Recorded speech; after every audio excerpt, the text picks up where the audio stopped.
Kadama TV Ssekadaama alina ensonga ye. Agamba nti bakadaama mugamba nnyo nti mubonaabona, bamama tebabaagala, mama yasinga okusojja baba at least kale. Yagamba ensonga weeri. Omuntu osobola kulaba ng'omuntu alina ekintu ky'akusinza n'oteekengera. Yagamba kubeera nti babaagala, babeera babeekengedde. N'agamba omuntu, omanyi omuntu oba weemanyi n'olaba nti ekintu kino naakinsinza.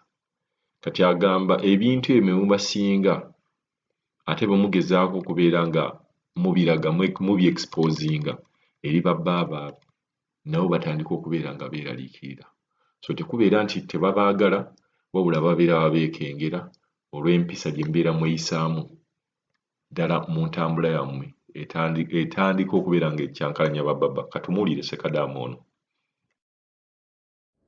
Naye nga ddala bakadaama okujjako okunoonya entondo ku bantu n'okunoonya entondo ku bakama bammwe, ki ekiba kikubiguza mu nnyumba y'Omuwarabu yonna n'okola amatako ne gakuyimirira ne gakubeerera nga gonna manene mazibu.